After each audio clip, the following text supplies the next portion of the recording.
Welcome to MoggyBoxCraft. I'm Deborah, and usually I make videos about gardening, upcycling, crafting, DIY, painting, recipes. So if any of that interests you, hit the subscribe button. You can check out some of my other videos. But today I want to share with you how I turned my lawn from this to this.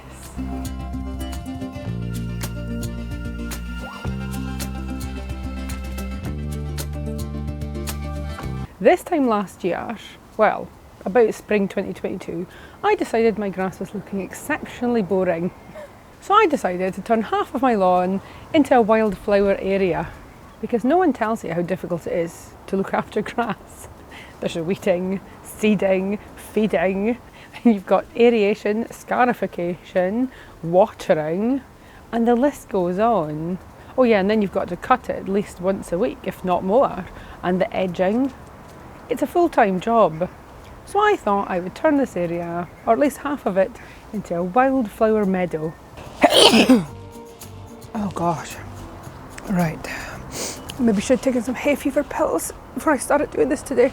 So I started by cutting the whole grass area really short. So I separated the areas in the lawn with some rope to mark out the area I wanted to plant the wildflowers. Then the area for wildflowers, I cut that even shorter. My original plan was to mark out this area in 3 different sections, or 3 different triangles, so I could compare different types of wildflower seeds. The 2 boxes of wildflower seeds were from Home Bargains and were very cheap. I think they were only $5 each. And the rest of the seeds were from the garden centre and were much more expensive. So after I decided what was going where, I cut that area even shorter, then I placed a tarp over it, held it in place with some blocks of wood, and waited for all the grass and the weeds to die. So after a couple of weeks, maybe a month, pulled up the tarp, raked the ground a bit, threw on some wildflower seeds, and just let it grow for the year. And it was beautiful. So I would love to say I have lots of footage from last year and how beautiful the area looked when all the wildflowers grew up. But I don't. Last year was really busy wedding planning and getting all that stuff done. So unfortunately, I have a few really mediocre clips. Oh, it came up there was so much colour, it was lovely. However, I did appear on the Beechgrove garden, and if you didn't know, the Beechgrove is Scotland's most iconic gardening TV programme. So if you want to see my wildflower garden in all its glory, you can catch me on the BBC iPlayer at Beechgrove Garden. You can see me on episodes 5, 12 and 18 of last year, that's 2022.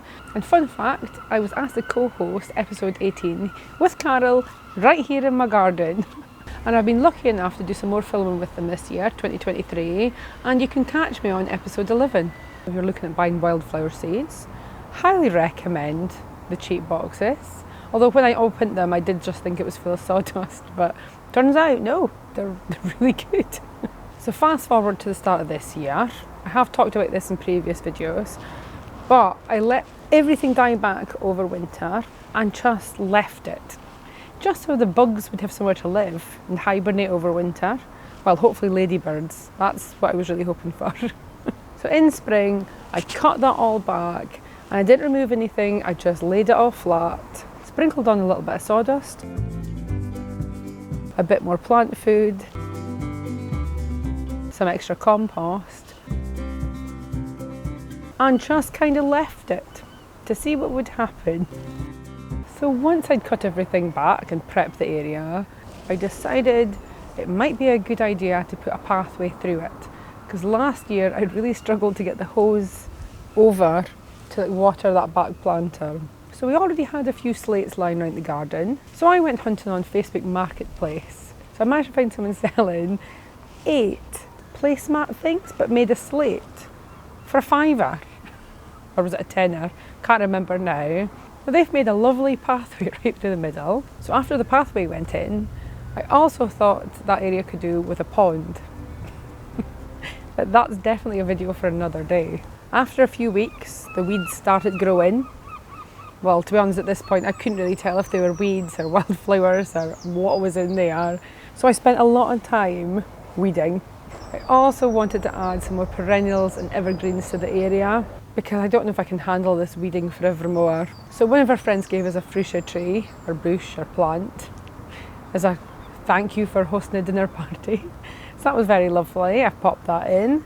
I've also added in 2 eucalyptus bushes because they're evergreen and beautiful and fabulous for flower arranging. I've also got a variety of flower bulbs to plant. I've got a nice selection of gladiolus, lots of lovely warm colours, and they are temperennials. Hope I'm saying that right. Which basically means they're temperamental, maybe a bit like me. And they don't like the frost. You should probably lift them at the end of autumn if you get a lot of frost in your area. Or if, like me, you live in quite a cold climate, you probably shouldn't plant them. Or if you do, don't expect them to survive into the next year. That being said, I planted dahlias last year, and I know you're supposed to lift them, and I didn't. I actually covered them at the end of autumn with a layer of leaves and a layer of compost, and loads of them have grown back. I'm pretty sure these are dahlias. So, just goes to show. I've also got 3 dahlias, a deep red, a white and a pink. Blazing Star, I can't pronounce its proper name, but that's supposedly a hardy perennial. And the harlequin flower, again can't pronounce their proper name. But all of these are temperarials, I can't say that word, you know what I mean though. Apart from the Blazing Star, which apparently is a hardy perennial, we shall see. So I've just planted these randomly all through the wildflower area.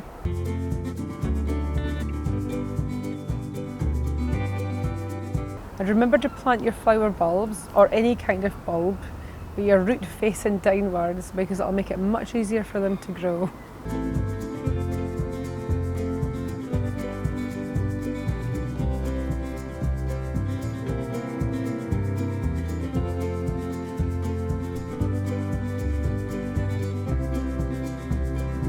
I've also put down another box of wildflower seeds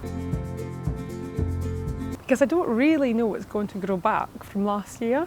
I just got this wee box of wildflower seeds from Home Bargains, and it was only £3, so I thought, why not?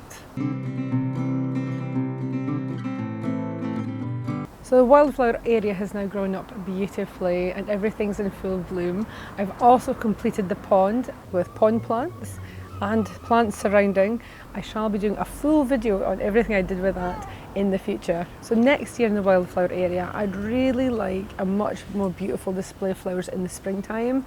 So in autumn, when everything sort of dies back a bit, I'm going to plant a whole pile of irises, bluebells, snowdrops, and that way in the springtime I will have lots of flowers in the garden. So now, onto the lawn. So for the lawn this year, I really wanted to do no mow May.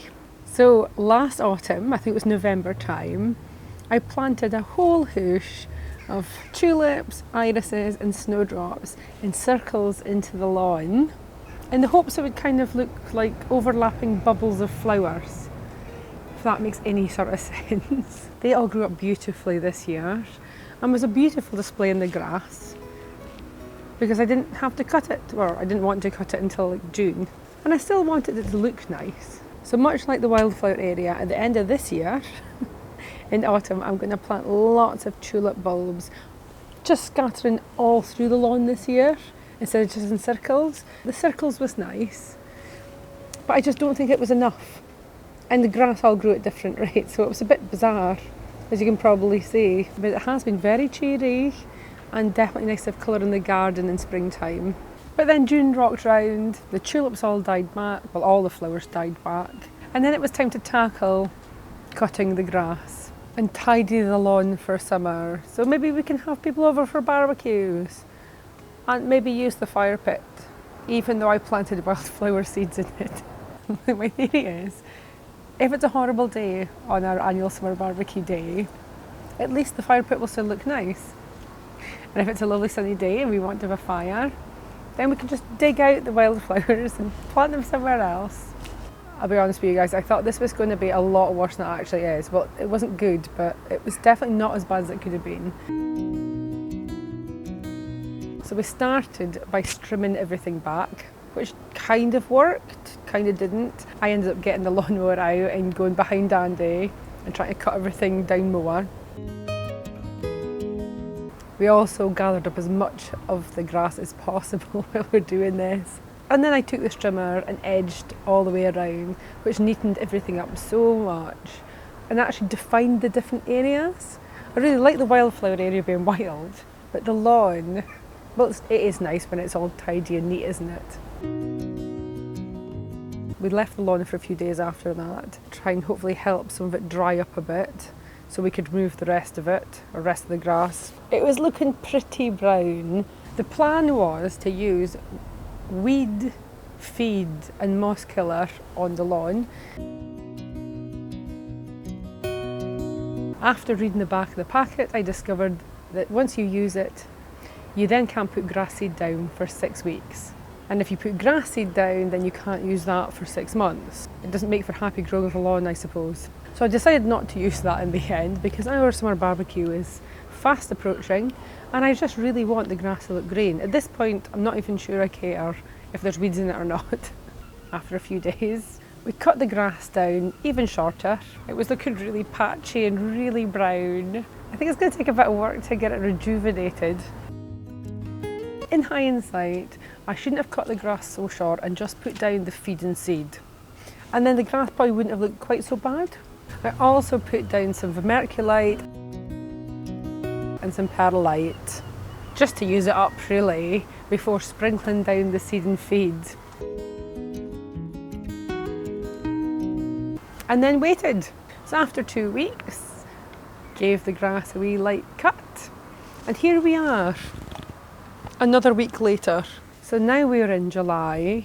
My plan is to probably try and do some weeding of the grass area to try and get the worst, like dandelions and things like my grass. I usually use a knife, dig them out as deep as I can, and then fill the holes with a mixture of compost, feed and seed, or lawn seed, and just pack it into that holes. Doesn't always work, but we try our best. So the last cut of the grass was done on the second highest setting. I think that was a week ago. So it could really be doing with a proper cut now, crack on with some weeding, and hope for some lovely weather to have our barbecue in a few weeks.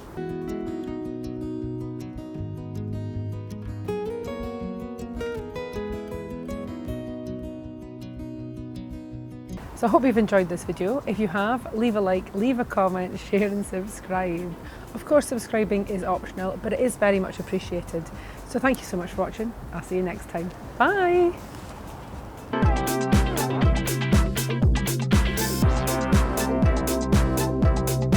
I think Chico's just doing some quality control as my garden supervisor, although I seem to have got another garden supervisor here. If you do hear any meowing, there seems to be a cat residing in our garden now. I didn't know if it was a boy or a girl, so I've called it Stevie. Stevie! Oh, I think he knows his name. Oh, it's a boy. Turns out it's definitely a boy. Garden supervisor extraordinaire.